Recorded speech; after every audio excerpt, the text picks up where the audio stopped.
Albert Einstein once said, everybody's a genius, but if you judge a fish by its ability to climb a tree, it will live its whole life believing that it is stupid. Ladies and gentlemen of the jury, today on trial we have modern day schooling. Glad you could come. Not only does he make fish climb trees, but also makes them climb down and do a 10-mile run. Tell me, school, are you proud of the things you've done? Turning millions of people into robots, do you find that fun? Do you realize how many kids relate to that fish swimming upstream in class, never finding their gifts, thinking they are stupid, believing they are useless? Well, the time has come, no more excuses. I call school to the stand and accuse him of killing creativity, individuality, and being intellectually abusive. He's an ancient institution that has outlived his usage. So, Your Honor, this concludes my opening statement, and if I may present the evidence of my case, I will prove it. Proceed. Exhibit A. Here's a modern day phone. Recognize it? Here's a phone from 150 years ago. Big difference, right? Stay with me. Here's a car from today, and here's a car from 150 years ago. Big difference, right? Well, get this. Here's a classroom of today, and here's a class we used 150 years ago. Now ain't that a shame? In literally more than a century, nothing has changed. Yet you claim to prepare students for the future? But with evidence like that, I must ask, do you prepare students for the future or the past?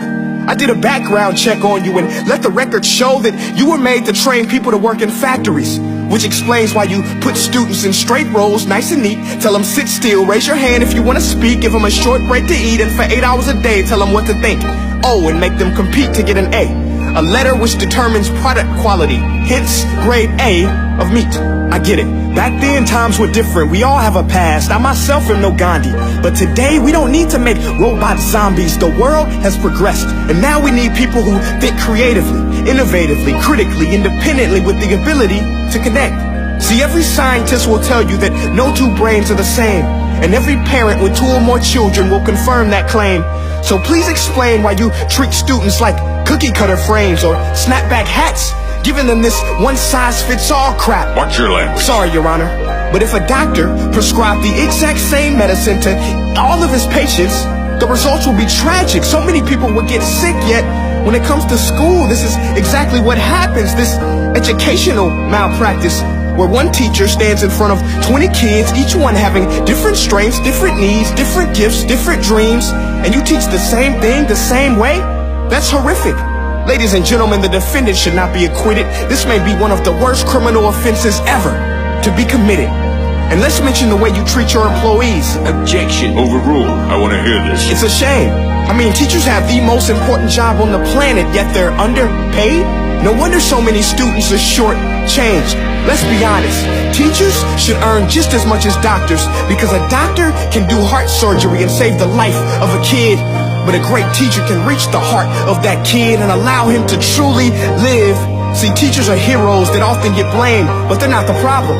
They work in a system without many options or rights. Curriculums are created by policymakers, most of which have never taught a day in their life. Just obsessed with standardized tests. They think bubbling in a multiple choice question will determine success. That's outlandish. In fact, these tests are too crude to be used and should be abandoned, but don't take my word for it.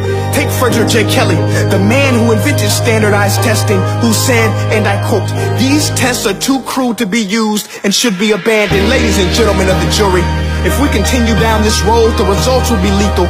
I don't have much faith in school, but I do have faith in people.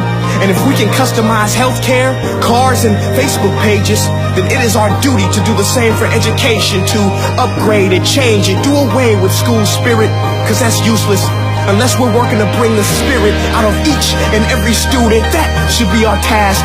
No more Common Core. Instead, let's reach the core of every heart in every class. Sure, math is important, but no more than art or dance. Let's give every gift an equal chance. I know this sounds like a dream, but countries like Finland are doing impressive things.